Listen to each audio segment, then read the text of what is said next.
In the early 19th century, Ireland was a land of contrasts, breathtakingly beautiful yet painfully poor. Rolling green hills stretched as far as the eye could see, dotted with stone cottages and meandering streams. The air carried the scent of damp earth and wildflowers, and the skies often shifted from brilliant blue to misty gray in a heartbeat, a reflection of the unpredictable life of those who lived there. Despite its natural beauty, Ireland was a nation weighed down by centuries of hardship. The majority of its people were tenant farmers, eking out a meager living on small plots of land that were often inadequate to sustain a family. Most relied on the humble potato, a crop that had become the backbone of survival. It was cheap, calorie-dense, and able to grow in the poorest soil, making it indispensable to a population struggling under oppressive rents, taxes, and landlord systems inherited from centuries of British rule. Communities were tightly knit, bound together by family, faith, and shared adversity. The local parish church and the market square were the centers of life, where news traveled, gossip flourished, and the rhythm of everyday work persisted despite hardships. Children learned to work from a young age, while the elderly provided wisdom and guidance, stories of past famines whispered as cautionary tales. Yet even amidst scarcity, there was hope. Folk music filled the air in evenings, lilting melodies that carried tales of love, loss, and resilience. Festivals and religious ceremonies provided moments of joy and reprieve from the grinding labor of rural life. Ireland, despite its struggles, was a nation proud of its culture, deeply connected to the land, and fiercely attached to its sense of community. But beneath these idyllic surface lay fragile foundations. The population had swelled over the decades, fueled by a high birth rate and reliance on the potato. Any disruption to this crop, which for most was the difference between life and starvation, would have catastrophic consequences. Political tensions simmered quietly in the background, shaped by centuries of British control and a system that often prioritized profit over people. It was in this paradoxical landscape, a country of extraordinary beauty and extraordinary vulnerability, that the first whispers of disaster began to stir. The stage was set for a tragedy that would not only devastate Ireland, but leave an indelible mark on the world. The year was 1845, and Ireland's fields were poised for another harvest. Across the countryside, families tended their small plots, eyes scanning for signs of disease or pest. The potato, the lifeblood of the poor, was generally resilient, but that year, something changed. It began quietly.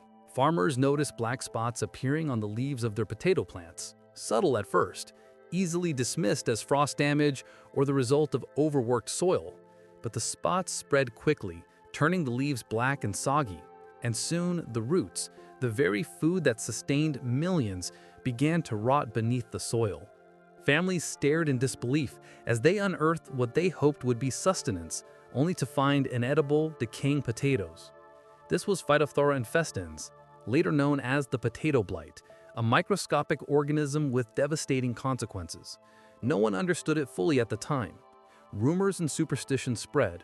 Some blamed witches, others the wrath of God, while others whispered of British interference. But science was only beginning to grapple with the idea of pathogens, and the blight spread seemed unstoppable.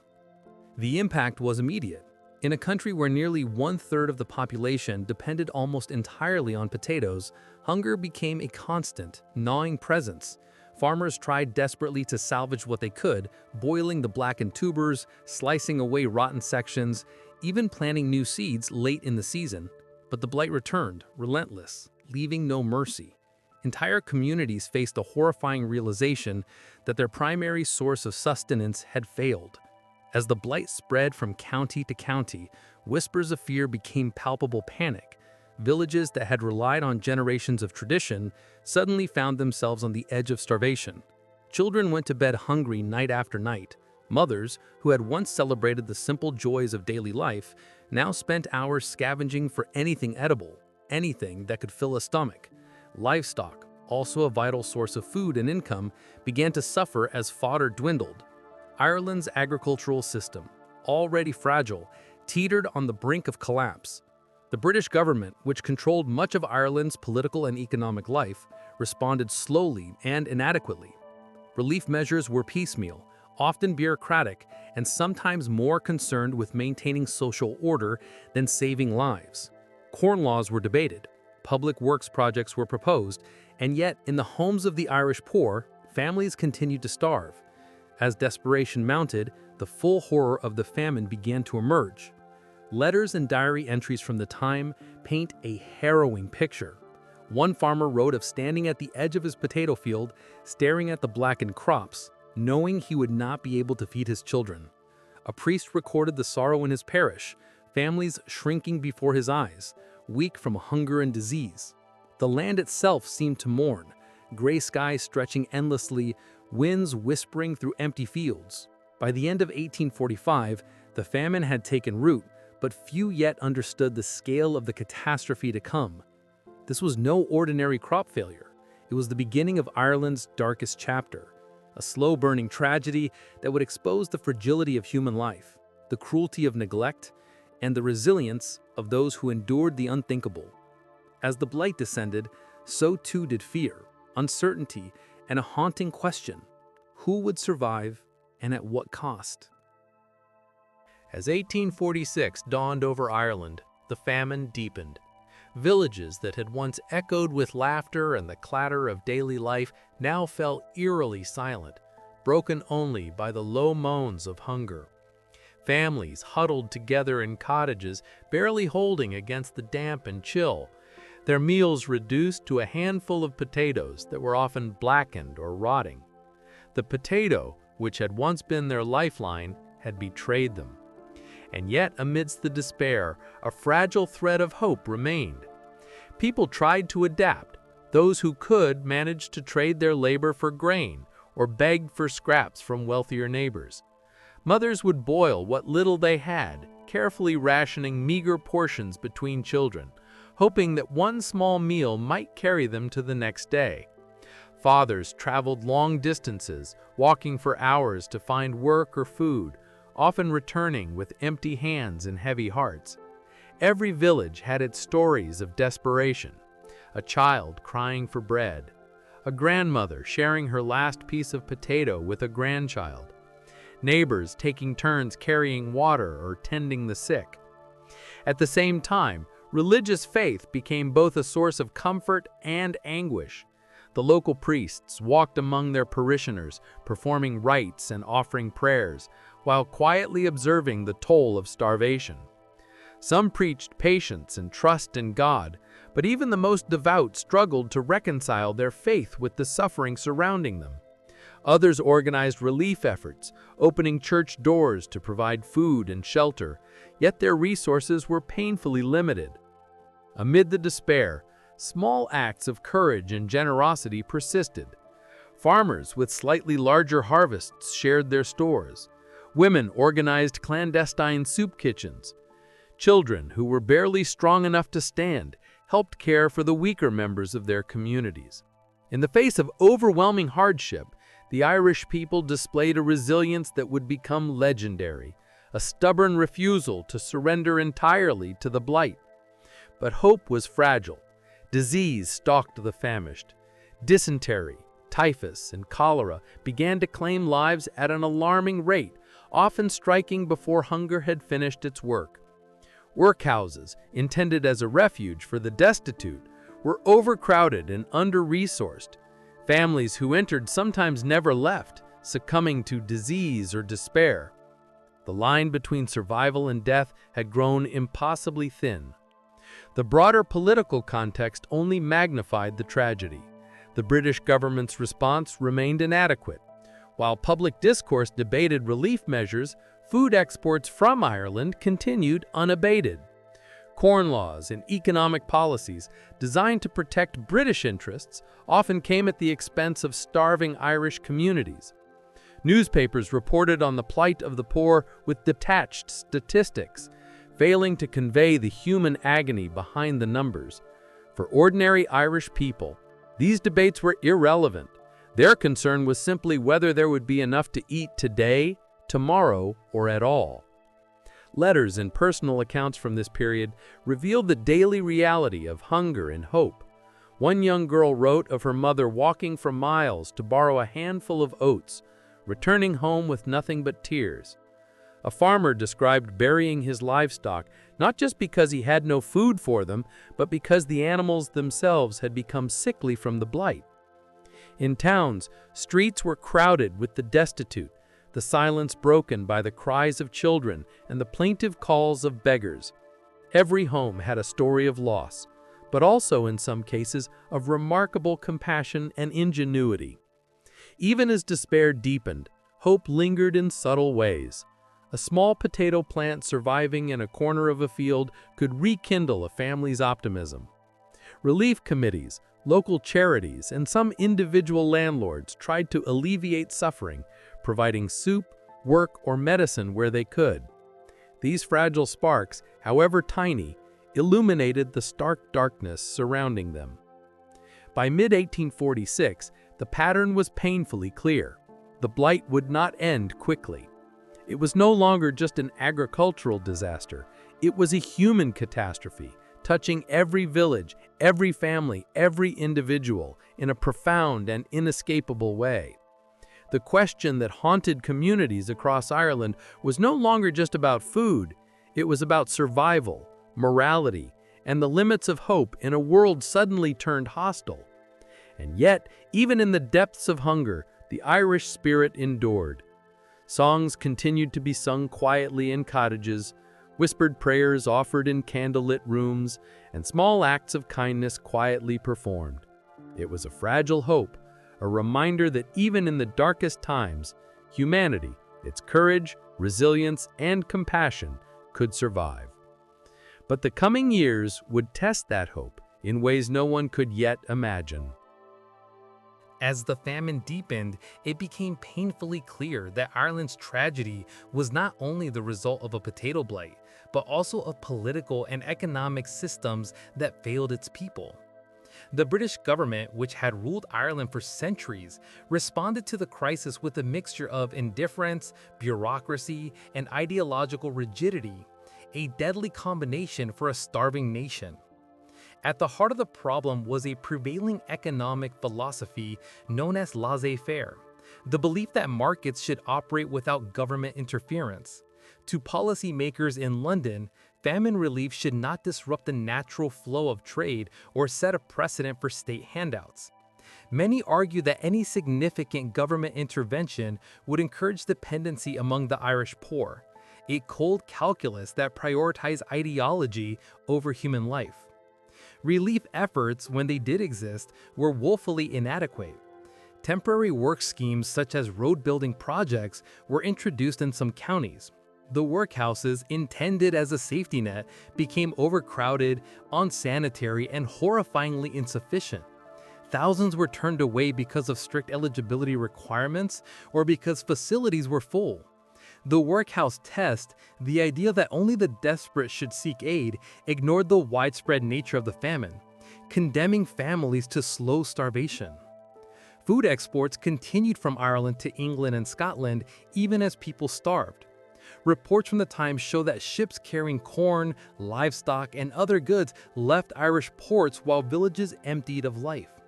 Local landlords often prioritized profits over the survival of their tenants, evicting families who could not pay rent. Entire communities were displaced, sometimes forced to camp on roadsides or in makeshift shelters, exposed to the harsh elements and disease. Letters from the period paint a harrowing picture.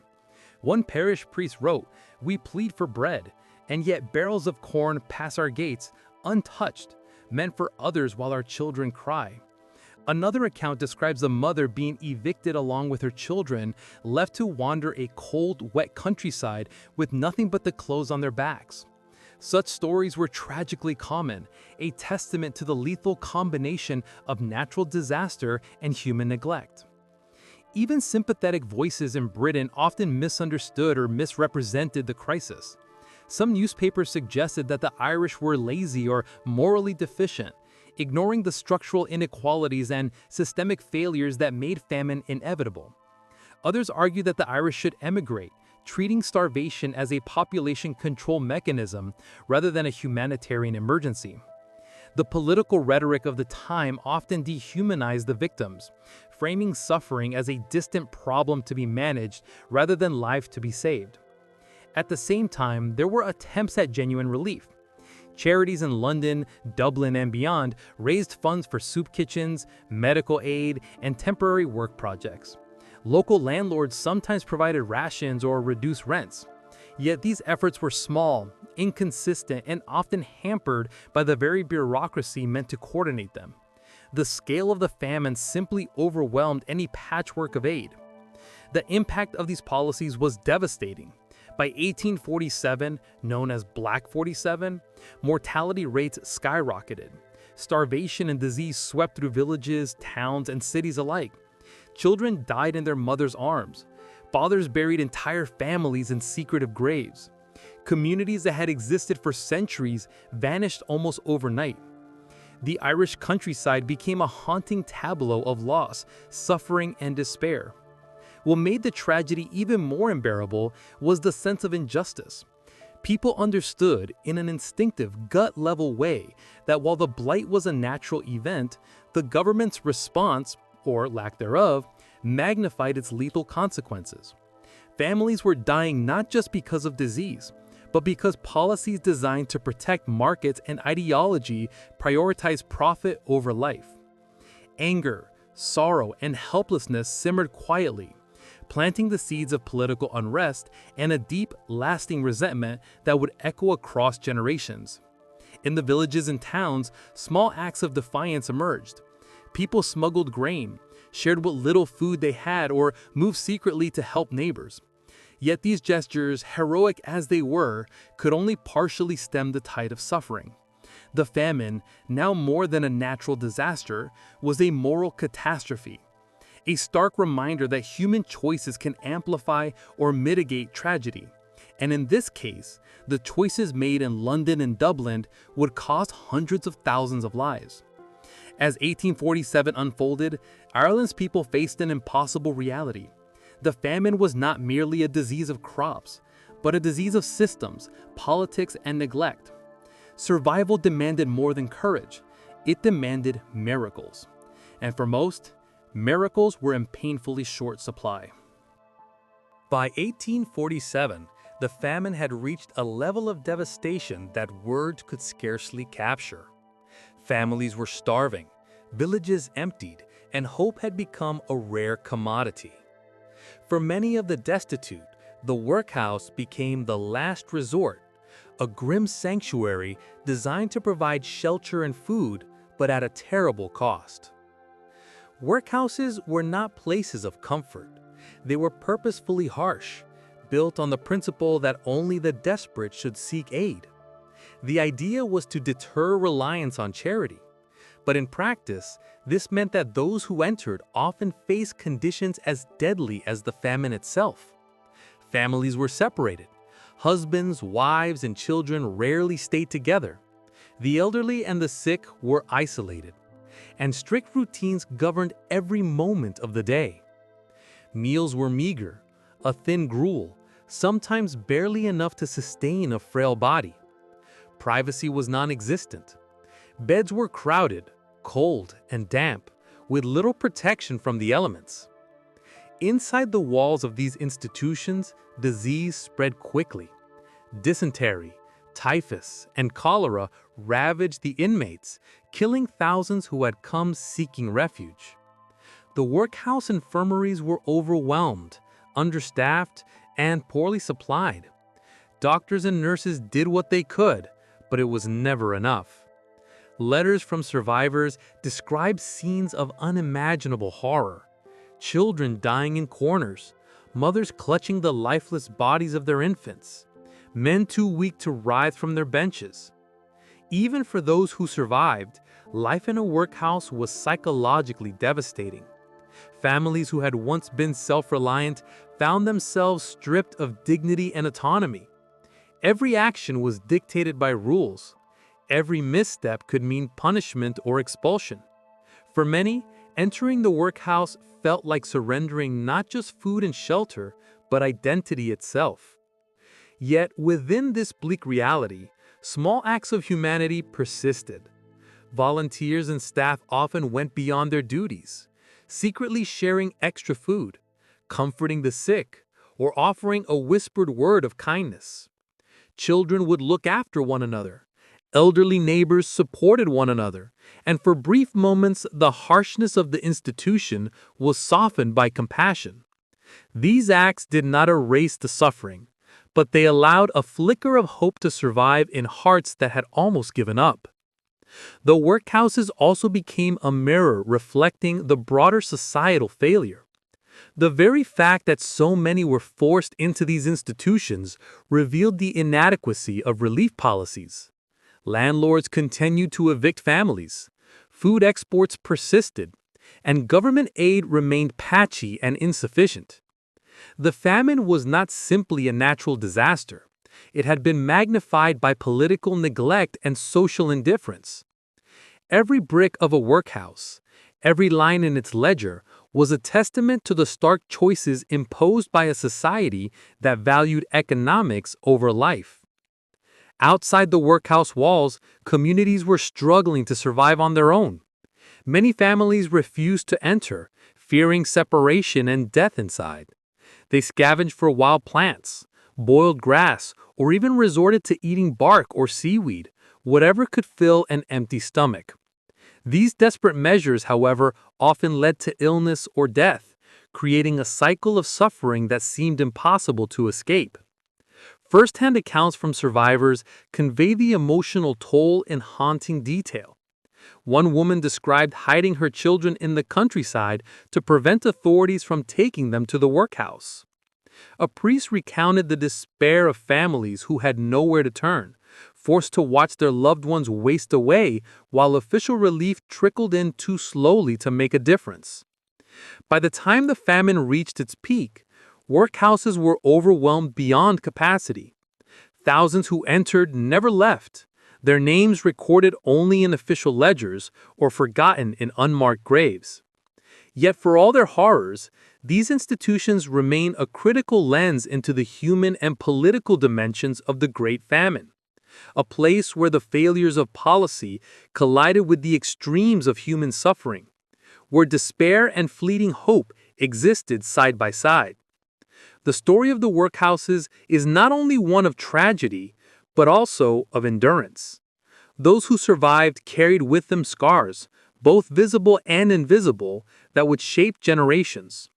It stands as a reminder of how systems designed without empathy can amplify disaster, and how, even in such circumstances, small acts of humanity persist against the odds. As the famine deepened, it became painfully clear that survival in Ireland was no longer guaranteed. For many, leaving their homeland was the only option, a desperate hope that across the sea life might continue.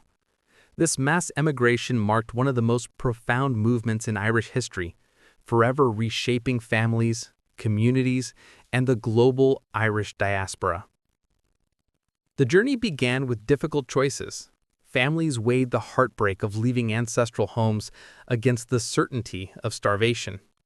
Parents made agonizing decisions to send children ahead, trusting strangers or relatives abroad to care for them, or in some cases, leaving elderly relatives behind, knowing they might not survive. Entire villages emptied, as neighbors, friends, and kin boarded ships bound for England, the United States, Canada, or Australia.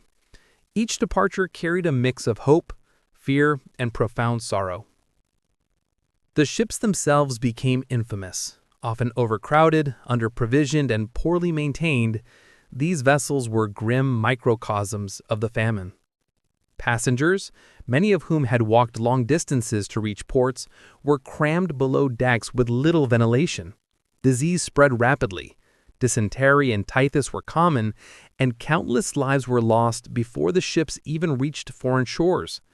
These vessels earned the haunting nickname coffin ships, a reflection of the perilous passage and the mortality rates that could soar as high as 20% or more. Despite the danger, the exodus continued. Letters from those who survived described the duality of the experience. Relief at leaving certain death behind, tempered by the terror of the journey. Parents clutched children close as waves crashed over decks, praying that the next day would bring safe passage. Sick and dying neighbors lay in shared bunks, their cries echoing through the night. Yet, amid despair, there were small acts of courage. Strangers sharing food, helping the infirm, or comforting the frightened. For those who reached foreign shores, the journey was only half complete. In ports like New York, Boston, Liverpool, and Montreal, immigrants faced new challenges: language barriers, prejudice, and extreme poverty. Many landed with nothing but the clothes on their backs and a handful of coins. Cities struggled to accommodate the influx. Overcrowded tenements became breeding grounds for disease. In the United States, Irish immigrants were often forced into low-paying, dangerous labor, while communities formed mutual aid societies to support one another in this harsh new world.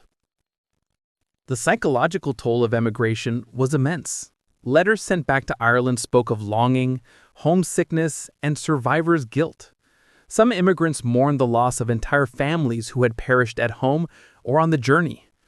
Others struggled to reconcile hope with grief, trying to build a new life while carrying the trauma of the famine with them.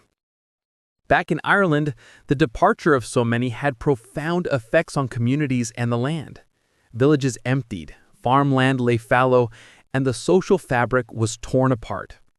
Those who remained were often the elderly, the sick, or those unable to passage, left to face the famine with even fewer resources.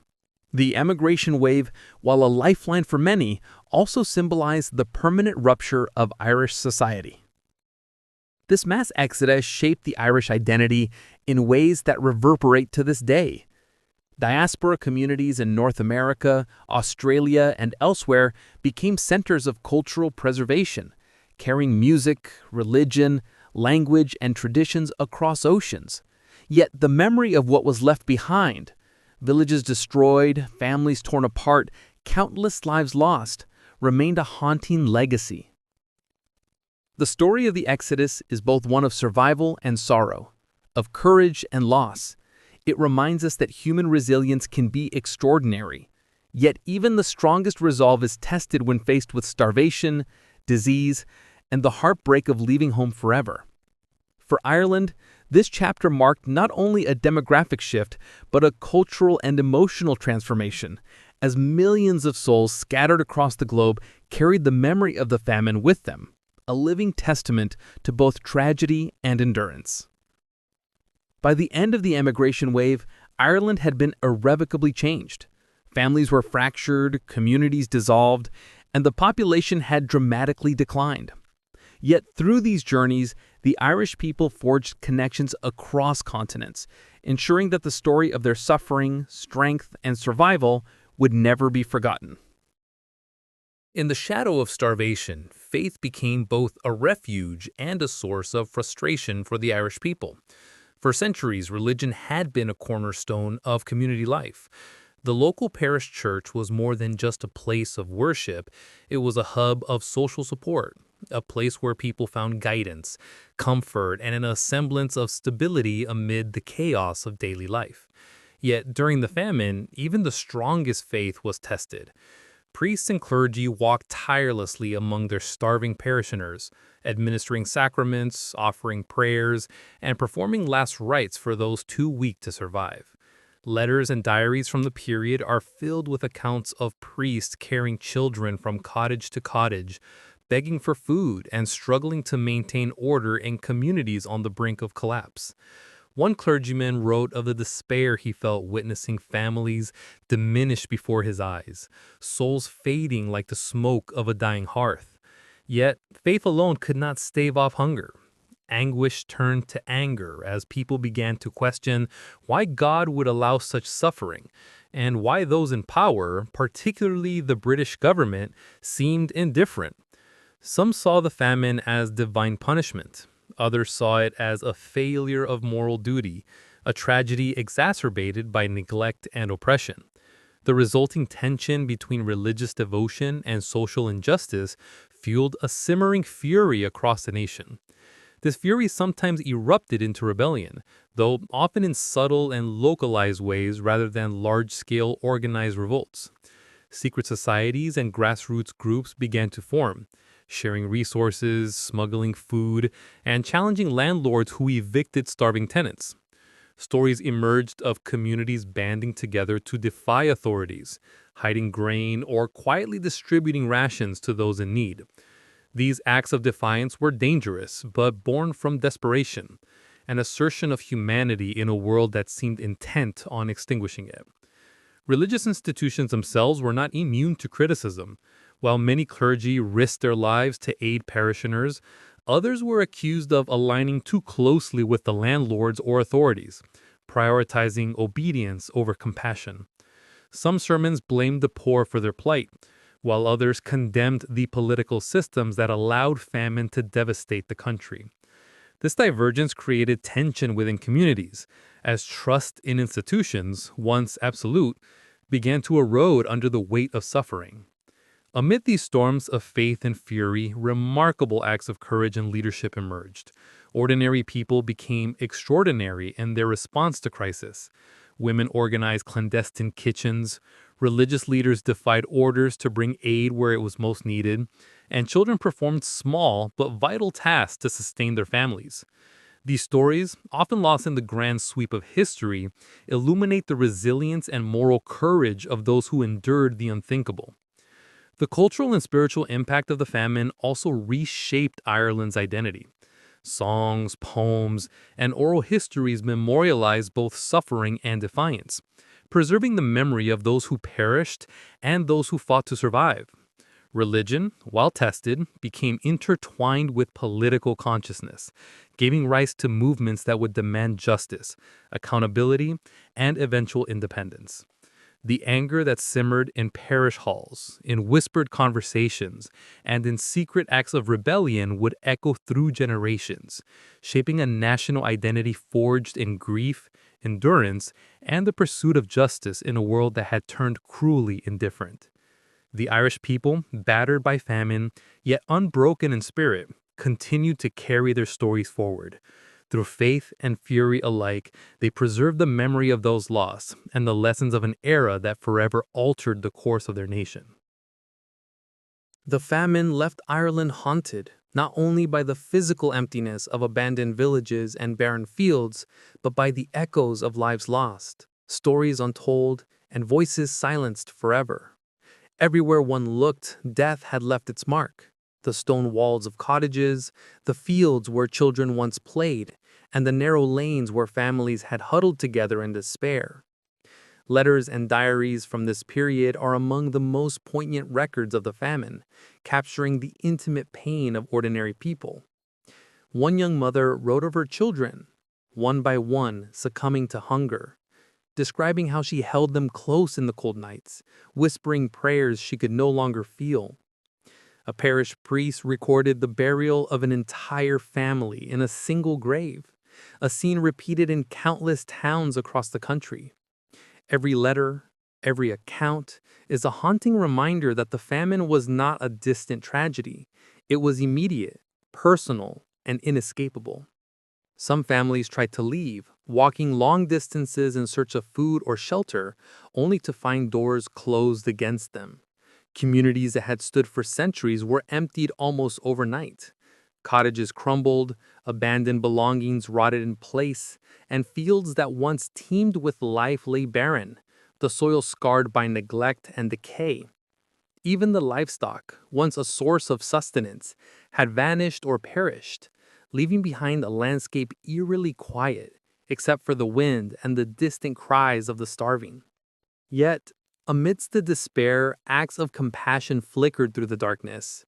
Neighbors shared the last scraps of food, strangers carried the sick to infirmaries or workhouses, and priests and nuns tended the dying with unwavering dedication.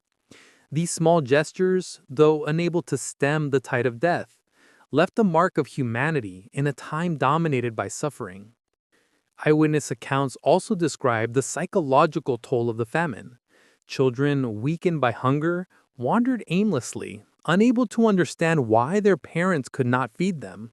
Adults, faced with impossible choices, experienced guilt, hopelessness, and grief beyond measure. Survivors would later recall the haunting images of empty streets, the silence where laughter once lived, and the stench of decay that lingered over entire regions. The famine left scars not only on bodies, but on hearts and minds. Trauma passed down through generations, a collective memory of loss that shaped Ireland forever. Some of the most powerful evidence comes from the writings of those who managed to escape death temporarily. One emigrant recalled returning to their village years later, finding only remnants of homes, gravestones marking the few who had survived, and overgrown fields that had once sustained generations. Others carried letters from loved ones, smuggled across borders or preserved in secret, chronicling the horrors and hopes of a nation in collapse. These echoes of the dead were not mere records. They were voices insisting on being remembered. The famine also created communities of grief that bonded the survivors in new ways. Shared loss fostered solidarity, as neighbors who had endured together helped one another rebuild. Storytelling became a sacred act, recounting lost family members, vanished villages, and the cruel twists of fate that spared some while claiming others. These narratives preserved the memory of the dead and educated the living, ensuring that the cost of neglect and the human resilience it inspired would not be forgotten. By 1850, the echoes of the dead were everywhere, in the fields, in the abandoned cottages, in the communities that survived but were forever changed, and in the diaspora spread across oceans. Ireland had lost approximately 1 million lives, and another million had emigrated. The scale of the loss was unimaginable. Yet in the quiet moments, in the stories passed down, the dead spoke through the living, urging remembrance, reflection, and acknowledgement of the injustice that had been allowed to flourish. The famine was more than a historical event.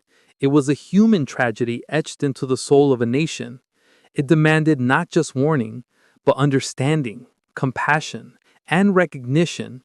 The echoes of the dead, carried in letters, graves, and memory, became a permanent testament to suffering endured, resilience tested, and humanity's capacity for both cruelty and extraordinary courage. By the early 1850s, Ireland had been irrevocably transformed. The Great Famine had left an indelible mark on the land, the people, and the nation's psyche. Villages that had existed for centuries were reduced to ruins. Entire families had vanished, and the population had declined by millions. This demographic collapse reshaped not only the physical landscape, but also the very fabric of Irish society. The population decline was staggering. From approximately 8 million people before the famine, Ireland's population dropped by nearly 25 to 30% due to death and immigration. Counties that had once been densely populated saw entire communities disappear, leaving behind abandoned cottages, overgrown fields, and silent roads. The social structure of rural Ireland was fundamentally altered. Tenant farmers who survived were often those with slightly more land or resources, while the poorest had perished or been forced to leave. The famine also accelerated urbanization. Survivors often moved to towns and cities in search of work, leading to overcrowded living conditions, poverty, and the growth of slums. Cities like Dublin, Cork, and Limerick swelled with rural migrants, many of whom carried the trauma of famine and displacement.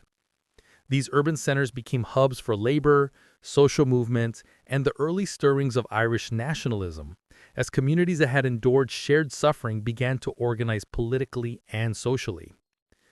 The Irish diaspora expanded dramatically during this period. Millions fled to North America, Australia, and Britain, carrying with them the culture, language, and traditions of their homeland. In cities like Boston, New York, and Montreal, Irish communities formed mutual aid societies, churches, and cultural institutions that preserved identity while providing support for new arrivals. This migration permanently reshaped the demographics of multiple countries, embedding Irish culture across the globe. Culturally, the famine left deep scars and enduring memory. Literature, songs, poetry, and oral histories preserve the stories of loss, resilience, and injustice. The trauma of starvation, eviction, and disease became central to Irish identity, informing political activism, social reform movements, and the eventual push for Irish independence. The famine demonstrated how a combination of natural disaster and systemic neglect could destabilize not just individual lives, but an entire nation. Religiously, the famine also reshaped Ireland. The Catholic Church grew in influence, as clergy had often been the primary source of relief and support. At the same time, Protestant communities were affected differently, with some landlords, often Protestant, implicated in evictions and neglect. These dynamics added complexity to Ireland's religious and social landscape, creating tensions and alliances that would continue to play out for decades. Socially, families were fractured but also resilient. Survivors carried trauma, but also stories of courage and ingenuity. Communities had been decimated, yet mutual aid, solidarity, and memory became the tools through which the nation began to rebuild. Schools, local organizations, and churches helped piece together the remnants of society, teaching children not only literacy and skills, but also the history of the famine that had shaped their families. By the end of this era, Ireland had changed in ways that were visible in every field, town, and city, and invisible in every heart and mind. The famine had reduced the population, devastated the economy, and altered the cultural and political landscape. Yet it had also revealed extraordinary resilience, a nation capable of enduring unimaginable loss, of emigrating across oceans, yet keeping its identity alive, of preserving memory even when the land itself seemed emptied of life. Ireland, in the aftermath of the famine, was a nation marked by both absence and presence. Absence in the millions lost, in the empty cottages and ruined farms. Presence in the stories carried forward, in the communities rebuilt, and the diaspora that spread across the globe. It was a nation forever changed, shaped by tragedy, yet enduring through courage, memory, and identity. The Great Famine did not end when the potato crops eventually began to recover or when international attention subsided.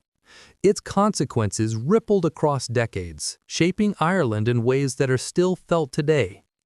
The famine left scars on the land, on families, on communities, and on the very identity of a nation. Demographically, Ireland never fully regained its pre-famine population. Counties that had lost entire villages struggled for decades to recover. The population decline reshaped land use, settlement patterns, and social structures. Large estates were abandoned, small farms consolidated, and rural communities became smaller and more isolated. Survivors faced the ongoing challenge of rebuilding their lives amidst physical and emotional devastation. The cultural legacy of the famine is profound. Literature, folklore, music, and art preserved the stories of loss and endurance. Songs such as lamentations for lost families, ballads of emigration, and poems describing the suffering of the land became central to Ireland's collective memory. Storytelling passed through generations ensured that the famine remained a living memory, influencing cultural expression and national consciousness. The Irish diaspora stands as one of the most enduring legacies. Millions who fled Ireland during the famine and their descendants spread across the globe, particularly in North America, Britain, and Australia. These communities preserved Irish identity while also contributing to their new homelands. They established churches, societies, and cultural institutions, keeping traditions alive and ensuring that the memory of the famine traveled far beyond Ireland's shores. The diaspora became a bridge between the old world and the new, a living testament to both loss and resilience. Politically, the famine left a legacy of mistrust and demand for justice. British policies, perceived as neglectful or even callous, created deep resentment that fueled nationalist movements. Land reform campaigns, political activism, and eventual calls for independence were informed by the memory of famine-era suffering.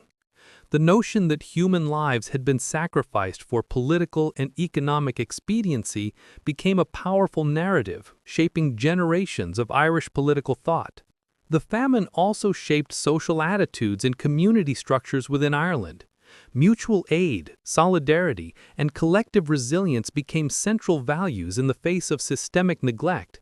Families rebuilt, communities adapted, and memory itself became a tool of survival. Commemorations, memorials, and public awareness campaigns ensured that the famine is not forgotten, turning grief into remembrance and trauma into education for future generations. Environmentally, the famine changed the Irish landscape. Fields lay fallow for years, farms were abandoned, and traditional agricultural practices shifted. Reliance on the potato decreased in some regions, and diversification of crops became a priority to avoid a repeat of catastrophe. The famine served as a harsh lesson about the fragility of dependence on a single food source, leaving a mark on Ireland's agricultural practices and policies. Psychologically, the trauma of the famine persisted through generations. Families carried the memory of loss, fear, and resilience, shaping attitudes toward land, survival, and migration. Even those born decades later were influenced by stories of hardship, the echoes of absent relatives, and the legacy of a nation that had endured unimaginable suffering. Ultimately, the legacy of the Great Famine is both tragic and inspiring. It is a story of loss on a massive scale, yet also of endurance, courage, and identity. It is the story of a people who survived not just the blight, but the systemic failures around them, who rebuilt their lives, and who carried the memory of the famine into every aspect of Irish culture, politics, and global presence. As Ireland moved forward, it did so with a consciousness forever shaped by hunger, aware of the fragility of life, the importance of community, and the moral responsibility of governments to protect their people. The famine is a reminder that history is not just about dates and events, it is about lives, choices, and the lasting consequences of neglect. Even today, the echoes of the famine resonate. Commemorations, museums, and cultural works continue to honor the millions who suffered and died. The diaspora remembers and tells these stories to ensure they endure. And in every corner of Ireland, from the hills to the fields, the land itself carries the memory of those who endured and those who were lost. The Great Famine was more than a tragedy. It was a defining chapter in the story of Ireland. Its legacy is a testament to the resilience of the human spirit, the power of memory, and the enduring need for justice and compassion in the face of catastrophe. If you enjoyed this video and are still not subscribed, please consider it, as it really helps me out a lot. Thank you.